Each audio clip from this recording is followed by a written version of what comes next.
So about a year ago on the channel, we did a full boss ranking from Sonic Frontiers, ranking all the bosses from the worst to the best in the game.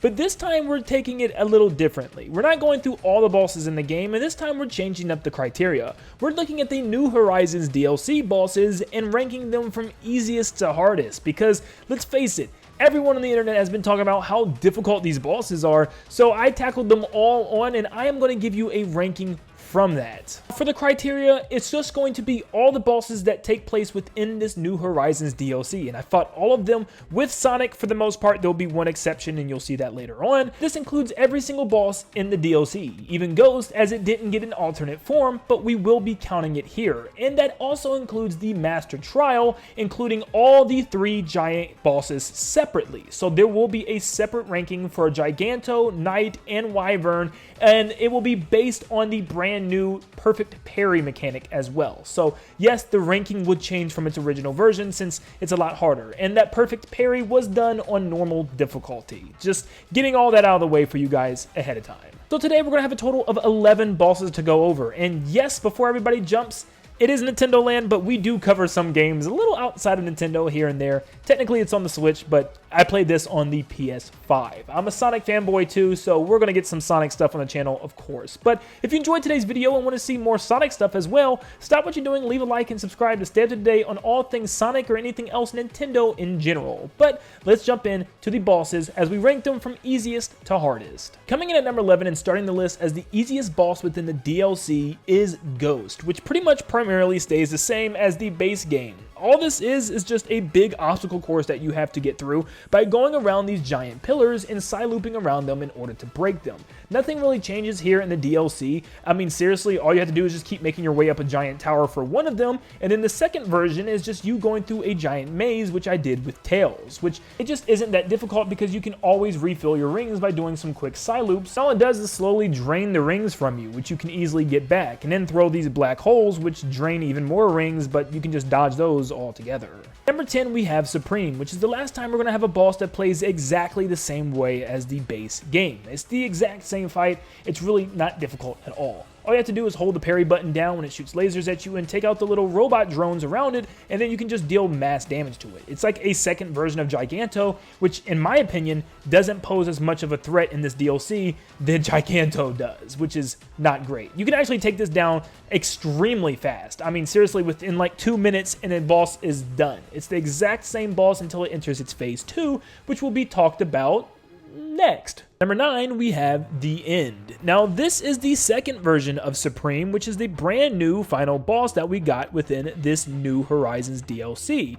And this one wasn't necessarily difficult, but the hardest part actually came from not taking damage, but actually just figuring out what the heck you're supposed to do with this thing. In this boss battle, the perfect parry will activate, which means you have to hit the parry button at the exact time. You can't just hold it anymore. It's actually a timed button prompt. And then after you parry some things, it'll fall to the ground, allowing you to slam on its head. But the difficult part, eventually you'll see a giant cord come from the end moon in the air and attach to its head. You can either side loop or dodge to target the thing on its head in order to knock it off and deal damage, but every time it attaches, it re-heals itself over and over again, and you might be figuring out, what the heck am I doing? His health is depleted, why is he not dying? Well, that's because you're supposed to target something else. You have to side loop his gun on his back in order to rip it out, and then side loop it again when it's on the ground in order to pick it up in order for Dr. Eggman to use it for the final phase. And for this final phase, it'll actually send this giant orb at Sonic, making you have only 100 rings in order to defeat it, which does make it slightly more difficult. Then you just continue to do what you've been doing by ripping the thing off of his head and doing your special moves in order to deal max amount of damage until eventually it's done and you watch an amazing cinematic cutscene of Sonic absolutely pulverizing this thing. Next up, we have Knight, which is amongst one of the 3 titans you'll fight for the Master Trial. Like I said, I'm not putting them all together, but talking about them separately and also with the new perfect parry function. Now, once again, I played this on normal, which means the higher the difficulty, the shorter amount of time you have to parry, which makes things extremely difficult. Even at normal difficulty or higher, this can be a challenge. Now, thankfully, this isn't as hard as the other titans because there's only a couple of moves that you have to get down with the parry. And the good news is you won't be parrying a lot in this boss battle. lots of it will be just you grabbing his shield and chucking it back at him in order to knock him out for you to do your damage, which makes things a lot easier. The difficult part is the fact that this is the third and final boss of the trial, which means you're already going to be short on rings, and odds are it's going to be a very last second win, which is why a lot of people fail this trial just running out of time. Number 7, we have Giganto, which I thought was slightly more difficult than Knight. Even though it's the first one and you probably restarted and retried this one multiple times in order to learn the parry, sometimes some of his attacks and the parry that you have to get ready for can be a little out of nowhere. There's a lot of times where he'll just throw a random punch that's not even winded up, and he has that big one where he opens up his arm to try to clap you. Yeah, you got to pay attention to every little move that he does. Even when you spin him and shoot him up in the air, he'll also throw his arm at you as an attack, which you have to parry as well. But with this perfect parry mechanic intact, Giganto is no easy boss in Sonic Frontiers' DLC. Next up at number 6, we have probably one of my favorite bosses being Spider. I like the way to take it out. It's a lot different than the other version, but this time you're not getting chucked up in the air and having to fall down from the sky. This time you're circling around these spikes that it shoots out at you after it sticks into the ground, and you have to shoot them right back at him. By doing a side loop around the spike, you can fling it up into the air, but you have to be careful of everything else that it's shooting at you. That's the difficult part. It's just looking at where you're going. Because the side loop, sometimes Sonic moves a little too fast, but if you just jog into it, sometimes you move in too slow and you're going to get hit by projectiles. So yeah, you can run into these spikes and deal damage after it explodes, and you can actually get stepped on by the spider itself, but most of the damage you're going to take is just from random flying projectiles in the air and things popping out of the ground right underneath your feet. But overall, it's not that terrible of a boss fight, but you are going to take damage from those spikes. Sometimes the spikes also just spawn in the middle of the spider as you're jamming it, which is really weird, because then as you're beating it up, you'll just randomly take damage, which, yeah, I don't understand that placement. But yeah, spikes will jump up and pop up from the ground, so just be careful. Don't go near the spider if it's not knocked down yet. Now down to our final 5, we have the Silver Hammer, which isn't super difficult because there is a way to take it down a lot faster, but your job is to break down its pillar as much as you can. But once you get right over around halfway, that's when the true battle starts. It'll lift up from the ground and start flying around the battlefield, absolutely shooting every projectile known to mankind. It's your job to chase it down and watch out for its spikes it spawns once it slams on the ground, and you have to chase it down in order to knock out the remaining pegs. And let me tell you right now, the secret is just to side loop, especially as you get to the last couple of pegs. If you take out its pegs, you don't have to deal the massive amount of damage that its head has. You can just take out all the pegs and it will break apart. That's just a problem. The more pieces you break off, the crazier it gets and the faster it moves around the stage. I mean, seriously, when you're down to that final piece, it will just fly around at the speed of light, faster than Sonic, shooting missiles all over the battlefield. I mean, seriously, it's insane. But once again, it's not as hard as it looks if you just stay in the middle, and also you can parry these spikes as well. If you parry one of the spikes, it will freeze the screen, allowing you to get closer and deal your damage. The only reason this isn't up on the list is because you can cheese it by parrying the spikes and also doing a side loop around its final piece in order just to kill it early. Number 4, we have Tank, and this is where we start to get into some seriously difficult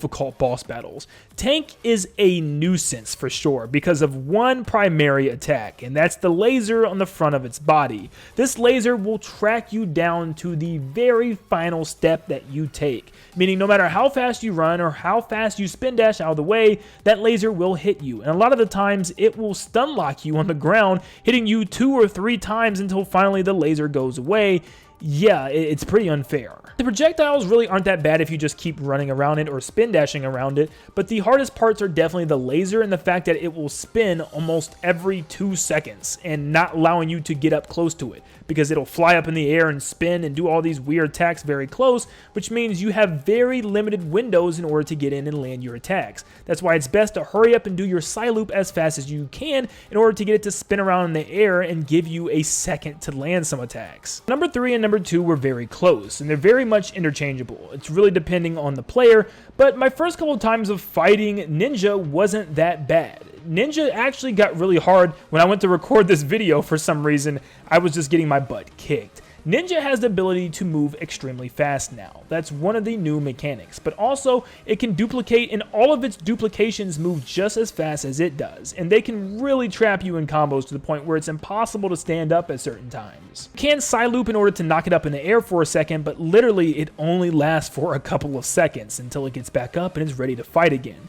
There's also a weird glitch with it right now. I don't know if a lot of people are experiencing this, but if you try to dash out of the way when it does its slow-mo duplication attack where its copies rush you, it will actually crash the game. This has happened to me multiple times where I just couldn't use my dash. But the reason why this isn't higher on the list is because you can in fact cheese this boss battle by simply just slamming X before you hit the ground after an attack, where you'll have many opportunities to do a counter attack, which is kind of just a cheap move in this game if you ask me. Just pushing X after you just got smacked in the face, yeah. Coming in at number 2 and probably the hardest overworld boss in the Sonic Frontiers New Horizons DLC is Caterpillar. For one, I still just don't understand the name of this thing.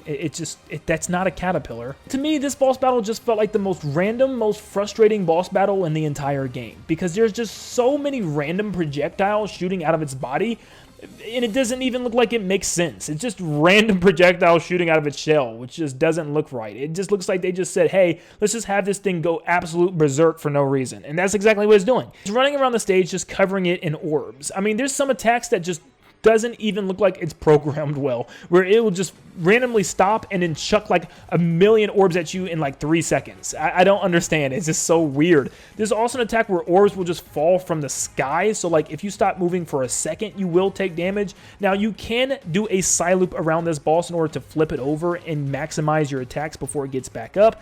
But yeah, I just think it's the randomness and just the absolute brutal orb attacks that it has. It just doesn't make sense. It just looks weird when you're fighting it, and it just feels like sometimes it's completely unfair. Also, something else that I want to add is this boss takes forever to defeat. Seriously, I think this boss battle took me close to 6 to 7 minutes to finally take it down, where it just keeps running away and it has so much health. This is max leveled out Sonic, by the way. I have a max of 999 rings, and it took me down to just about 100 left at the end of the boss fight, which is nuts. Before I had to eventually refill my rings, which is just crazy. It's incredibly long, incredibly random and sporadic. This was a tough boss fight for sure. And then finally at number 1 is not only the most difficult, but the most frustratingly anger-inducing boss battle in this entire DLC, Wyvern. Now, I will say right now, Wyvern is probably my favorite boss in the entire game. At least the original version. But when you have this perfect parry mechanic, and you have to fight it as the second boss in a 3 boss in a row boss gauntlet, this is the most tedious thing imaginable. First off, you have to do this stupid road dodging thing over and over and over again, which is like a 2-minute segment, which adds up when you do this over and over again after dying to Wyvern, because this will rock your seat. Well, first off, let me tell people, in case you didn't know, you can actually parry the rockets that it shoots at you in order to get up to fight it a lot faster. But what makes this boss battle so difficult is its attack patterns. It has maybe 3 or 4 different attack patterns that will completely mess you up, because with this new perfect parry, you have to hit the parry button at the right time. And depending on your difficulty, if you're doing hard or even expert, you have to pretty much just know this boss from the inside out. It has an attack where it will hit you with your claws. There's an attack where it will spin first and then hit you with its claws. There's an attack where it will act like it's going to hit you with its claws and actually turn around and hit you with its tail. There's an attack where it actually will swing its claws a lot faster than the normal version. There's a time where it actually will do 2 separate attacks that you have to parry 2 in a row in order to damage it. And if you miss any of these parries, it goes back to a chase where you're chasing Wyvern through the air, wasting precious time. This is no joke the only time in the entire DLC where I had to switch the difficulty back to easy because it was just too hard to time down some of those parries. This, to me, was the part that kept making me struggle with the final Master Trial, so yes, it is number 1 on my list for the hardest boss battle in Sonic Frontiers' New Horizons DLC. And that is all the bosses ranked from easiest to hardest, so let me know in the comments down below, what was the easiest boss for you, and what was the hardest boss battle for you as well? Also, if you want, give me your list of what you think is the top hardest bosses in the DLC, and thank you so much for tuning in today. If you liked this video, make sure you leave a like and subscribe before you head out, and I will see you all on the next one. See ya, guys.